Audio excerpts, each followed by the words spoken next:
So I'm just going to restrict my comments to a discussion on some of the themes raised on the metropolitan finance-related chapters in the book, and highlight some of that relevance to the Indian context.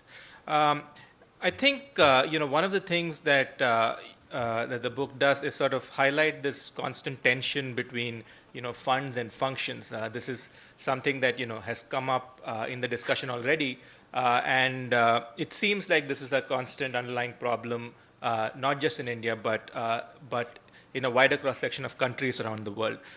One issue that was raised, for instance, is the inadequate revenue tools to meet expenditure requirements. We talked about the case of Punjab. I think Mr. Bajal mentioned it, and the fact that Rajasthan and Haryana state governments have sort of abolished property taxes without consulting with local governments. A related problem is this notion that is the sense that there is responsibilities that are devolved that cities really are in no position to to execute upon. So poverty alleviation, for instance, in India is a function that states have devolved to cities in many cases, and there are no funding mandates, there are no edicts on that, and it's not clear how a city is expected to perform that function. The third, and this is something that's often discussed, is an over-reliance on the intergovernmental system of transfers, which is the SFC mandated devolutions, as well as other program-related devolutions that happen from the center and the state to local governments. And finally, I think one aspect that the chapters do bring out is that not all of these are problems only of the higher tiers of government. There are problems at the local government level itself, and primarily, even in cases where they have the power to do something, for instance, in collecting, they're unable to do so. In fact, the 13th Finance Commission estimates that the collection efficiency of property taxes in India is about 35%. So clearly, these are problems that while they're obvious in the Indian context, I think that there is a lot of precedence for experience around the world. Now, I just want to turn the discussion a little bit more to financing options, and a little bit around the theme of using financial markets as a source of funding for our cities. So I guess any discussion of finance and financial options for a municipality will have to begin with an understanding of own revenue generation capacity and what they've been able to do in terms of practical implementation.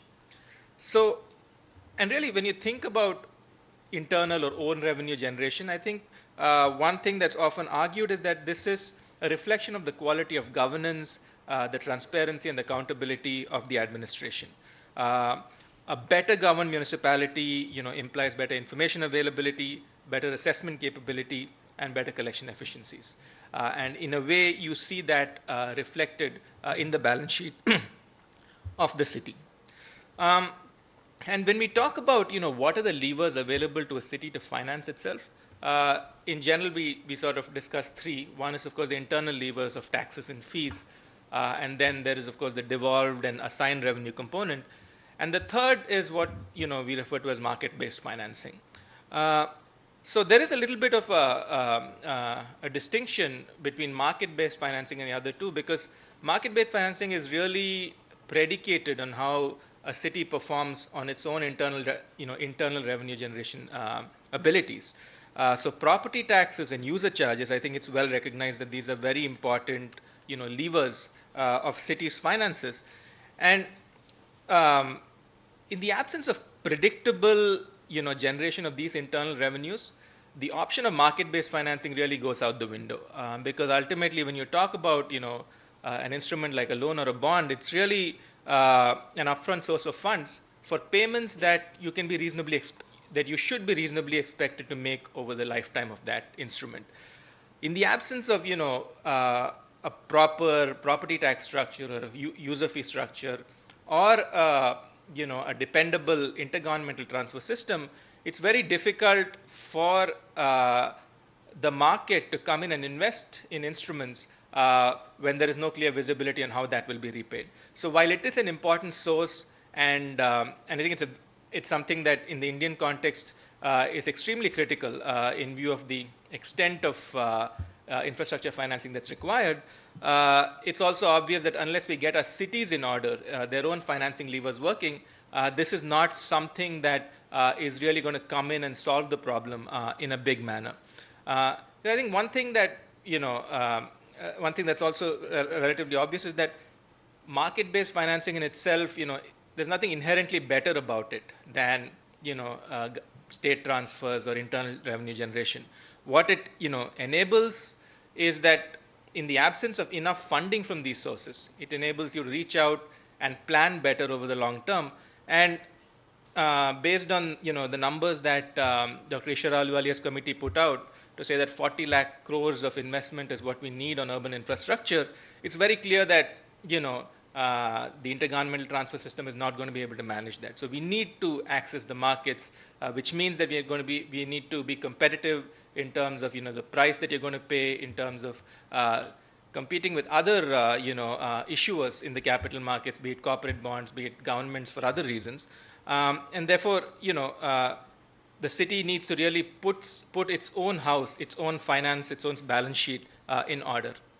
One specific thought that I had when I was also thinking about this was the JNNURM has been a very big source of funding for urban India over the past 8-9 years, and one of the and with the JNNURM 2 coming out very soon, I think one of the issues that at least we've been thinking about a lot is what is it going to do to incentivize greater leverage of private financing with the available funding through this mechanism. There's a more longer term issue in the sense that Indian capital markets themselves are not very well developed, and that it's still largely a bank-led market. So the problem for infrastructure financing is that a lot of infrastructure requires long-term investments. Projects are 15, 20, 25 years long. Bank funding traditionally is can go to a maximum of 7 to 10 years. So unless other investors and the broader capital market develops, this will be a bottleneck in the future, though we are very far from it now, considering that cities have not reached out to the markets in a very big manner.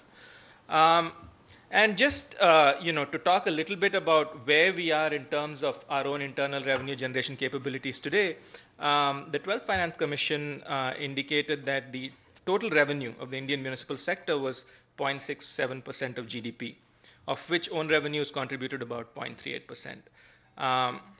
If you compare this with countries that we like to benchmark ourselves against, say South Africa or Brazil, there's a vast difference. Brazil, for instance, has municipal revenues of about 7.5% of GDP, of which own revenues are about 2.5%. So clearly there is a long way for us to go in terms of our cities improving their own revenue generating capability.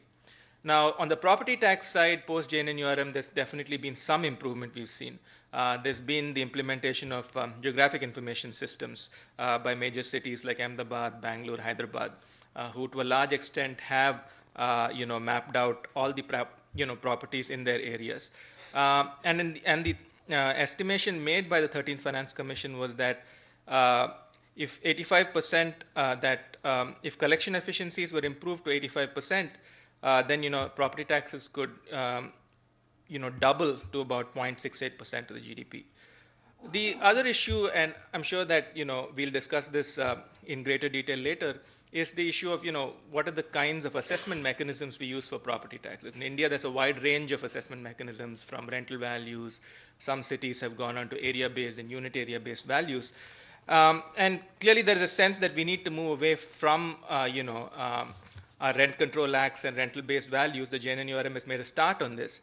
But when we think about a capital value-based system, there is a more systematic, there's more system-level changes in terms of changes in stamp duties and registration, so that land registries or land transaction registers are actually reflecting real values of land transactions, which is not happening in India today.